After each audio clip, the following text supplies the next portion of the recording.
এই হলো ভারত তথা বিভিন্ন দেশের কারেন্সি রয়েছে এখানে। এটি হলো আরবিআই এর মডেল। এটি হলো গোল্ডের রুম, সোনা এক জায়গা থেকে অন্য জায়গায় নিয়ে যাওয়া হচ্ছে। আর এটি হলো বন্ড মেশিন।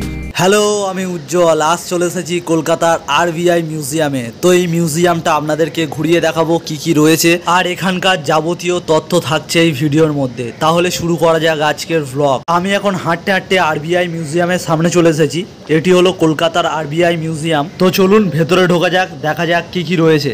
এই হলো আরবিআই মিউজিয়ামের ভেতরটা।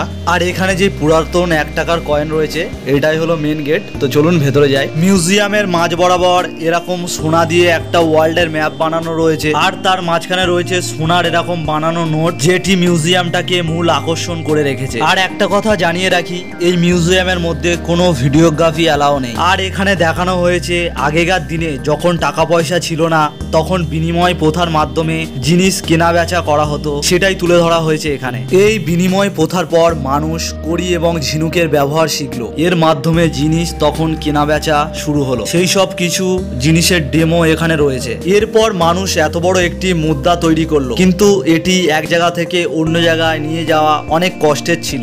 এরপর মানুষ বিভিন্ন ধরনের টাকার শেপ দিতে লাগলো, লম্বা শেপ, বালার শেপ, গোল শেপ, যেটাকে ফানি মানি বলা হয়। এবারে মানুষ আসল মুদ্রার শেপ দিতে পারলো। আর এই হলো তখনকার ছোট বড় কিছু মুদ্রার শেপ। আর এখানে দেখানো হয়েছে আসল সোনা কিভাবে খাদান থেকে রিকভার করা হয়। এই মিউজিয়ামটার টাইমিংটা আপনাদেরকে জানিয়ে রাখি, সোমবার বাদে প্রত্যেক দিনই খোলা থাকে, সকাল 10টা থেকে বিকেল 5টা পর্যন্ত। আর এখানে রয়েছে বিভিন্ন দেশের কারেন্সি। ডলার রয়েছে, ইন্ডিয়া রুপি রয়েছে, নেপালি কারেন্সি রয়েছে, রাশিয়ার কারেন্সি রয়েছে, বিভিন্ন দেশের কারেন্সি এখানে রয়েছে। মুদ্রার ব্যবহারের পরে মানুষ নোটের ব্যবহার শিখলো। আর এটি হলো বন্ড ছাপার মেশিন। আর এই মেশিনটি হলো আগেকার দিনে 100 টাকার নোটের একটি বান্ডিল বানানো হতো। এটি হলো সেই মেশিন। আর এদিকটাই রয়েছে বিভিন্ন ধরনের মেশিন, যেগুলো আগেকার দিনে বিভিন্ন ব্যাংকে বা টাকা ছাপানোর ওখানে ব্যবহার করা হতো। এই মেশিনটি হলো নোট পাঞ্চিং মেশিন। এই মেশিনটির দ্বারাই নোটের যে কাগজ থাকে, সেই কাগজটাকে পেস্ট করার জন্য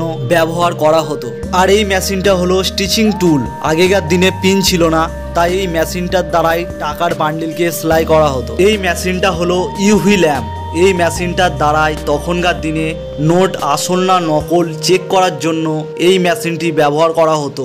আর এখানে রয়েছে তখনকার দিনের বিভিন্ন সরকারি স্ট্যাম্প। আর এখানে এই জায়গাটাকে দেখতে পাচ্ছেন, এই জায়গাটা হলো এখনকার দিনে যেরকম আমরা ব্যাংকে গিয়ে টাকা লোন নিই, আর তখনকার দিনে ব্যাংক ছিল না, তখনকার দিনে ছিল মুনিব। তো এখানে এই মুনিবের কাছে কোনো কিছুর বিনিময়ে এখান থেকে লোন বা টাকা ধার নেওয়া যেত। এখানে এই মিউজিয়ামের মধ্যে এরকম একটা রুম বানানো রয়েছে, যার মধ্যে সোনা থাকে। এখানে দেখানো হচ্ছে সোনা এক জায়গা থেকে অন্য জায়গায় কিভাবে নিয়ে যাওয়া হয়। আর এখানে একটা সোনার বার রয়েছে।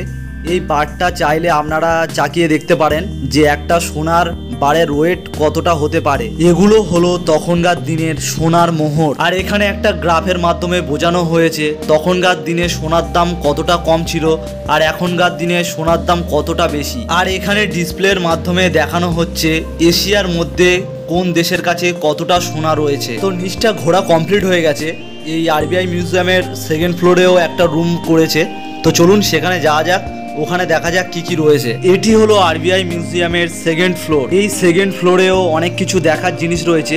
তার আগে আপনাদেরকে জানিয়ে দিই এই আরবিআই মিউজিয়ামে আপনারা আসবেন কিভাবে। এখানে আসার সব থেকে সহজ উপায় হলো মেট্রো করে। মহাকরণ মেট্রো স্টেশনে নেমে ওখান থেকে মাত্র 8 মিনিটের হাঁটা পথ। আপনারা চাইলে বিবাদীবাগ স্টেশন থেকেও মাত্র 9 মিনিটে হেঁটে এখানে পৌঁছাতে পারেন। 2nd ফ্লোরের এখানে রয়েছে বৈদেশিক মুদ্রার কিছু ইতিহাস, এবং এখানে রয়েছে আরবিআই এর একটি মডেল। আর এখানে দেখানো হয়েছে ইংরেজরা কফি শপে বসে কিছু টাকার হিসেব নিকেশ করছে। আর এখানে দেখতে পাচ্ছেন ইউনিক তিজোরি বা লকার এখানে রয়েছে। আর এখানে দেখুন লকারের ভেতরে কত টাকার বান্ডিল রয়েছে। তো দেখতেই পেলেন মিউজিয়ামের ভেতরে কি কি ছিল। ভেতরে প্রচুর টাইট সিকিউরিটি ছিল, তাই যতটা পারলাম ততটাই আপনাদেরকে দেখালাম। তো আজকের ভিডিওটা এখানেই শেষ করলাম। ভিডিওটা ভালো লাগলে অবশ্যই একটা লাইক করে দেবেন, আর এরকম ভিডিও পেতে আমার চ্যানেলটাকে সাবস্ক্রাইব করে রাখবেন।